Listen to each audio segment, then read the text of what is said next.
Okay, what do you think I'm gonna get from those? Place your bets now. You're gonna get the no, I shouldn't curse you with that. Were you gonna say what I think you were gonna say? One of these would be considered a curse. Yes. Oh wait, I didn't see how many there were. And you're just gonna end up getting that El Condor Pasa. Oh, Condor Pasa again. Oh nice, you got a...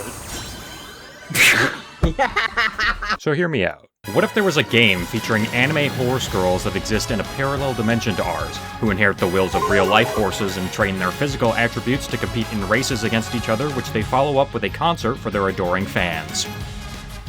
What? No, I am not joking. No, I am not clinically insane. I think. This is Umamusume Pretty Derby, the roguelike horse girl training simulator that forced its way onto the global market last year. The stranglehold this franchise has had on me since I started playing the game back in July is frankly a bit concerning. But that doesn't mean I want out. Which is to say, it was only a matter of time until I put some kind of content for it on this channel. Now, for anyone who doesn't know anything about the subject matter, I have to ask, what? Not only did Umamusume explode pretty hard on release, it even more recently won 2025 Mobile Game of the Year, though your mileage may vary on that one. Umamusume. I'd also be a bit confused as to how you ended up here as your first exposure to the game, but the internet works in mysterious ways sometimes. Though if you're seeing it because you're a subscriber, hey, thanks, I appreciate it. And if you aren't one, you should be. Regardless of the reason, you should know that this is not the video to watch if you want an in-depth look at the mechanics and/or meta. This series will be a bit different. I'm not gonna get into all the minute details of how to play like this is a tutorial, or tell you why Breath of Fresh Air is actually a garbage recovery skill, but I will give a brief overview of the natural gameplay loop to help those uneducated to at least have a grasp of what's happening on screen. In Umamusume, you take runners that you've trained and enter them into various races where they compete either solo or in teams against runners from other players, with some modes being a bit more difficult than others. To do this, trainees will need to go through a career with 2 legacies of other veteran Umas and a deck of 6 support cards. Over the course of said career, the runner will raise all of their stats, not you, through training and races until the end of their 3-year campaign, where they will become a veteran that can be used in other race modes or as a legacy for future career runs. At least, that's how it's supposed to go. But everything is sunshine and rainbows until your Uma hits a sub 10% failure rate, gets practice poor, pulls tissues, contracts insomnia, random mood down again, gets walled by one of their goal races, and loses the entire run because of it. Oh, and here's your 1-star Gut Spark, you're welcome. So now that we have our bases covered, let's move on to the main purpose of this video. I have created a new multiplayer format that is aiming to be less about the hyper-optimized and grindy side of trainee building, and more about using knowledge and quick thinking to make the best Umas we can on singular runs. And I am dubbing it the Umamusume Trainer's Gauntlet.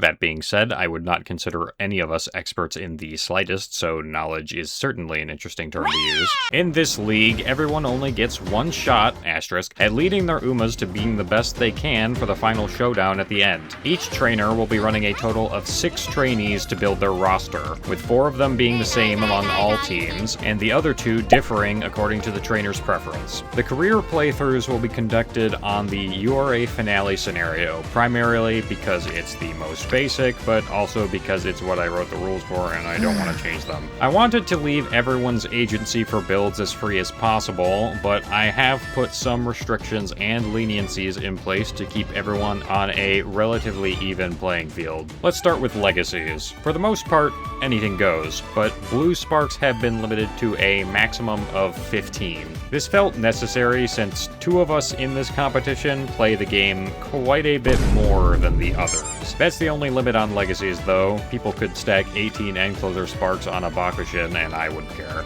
In fact, that sounds funny. Somebody please do that. Support cards are where it gets a little trickier. Due to this being the first iteration of the Trainer's Gauntlet, I don't have much to go on for what should or shouldn't be allowed, so these rules are more about encouraging build diversity. First, every trainer can only run 4 SSRs in their deck, meaning at least 2 have to be of SR or lower rarity. This isn't really a nerf, considering there are plenty of great SRs in the game anyway. Second, decks cannot have more than 3 of the same type of card. In other words, if a deck already has 3 speed cards, it cannot have any more speed cards. So no, you won't be seeing anyone running a 6 Guts build here. And third, there is no cap on how far unbound a card can be. This is probably a mistake, but due to how the game works, it would be more unfair to bar trainers from using higher unbinds since there's no way to de-level cards. Now, because of this rule, I have to address the professor in the room.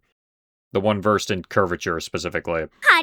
I'm gonna be honest, I thought about flat out banning this card at first. I am actually the only person that has this card, but I don't even have any unbinds on it, so there was really no reason. Of course, the follower slot exists, so anyone could run it there, but ultimately, I brought it to the other competitors, and we collectively decided that everyone is allowed to bring Max Limit Break Kitasan once. Everybody only gets to bring it to 1 run. Otherwise, it's the only card you would see with that pink border. There's only one type of card that is fully banned from use.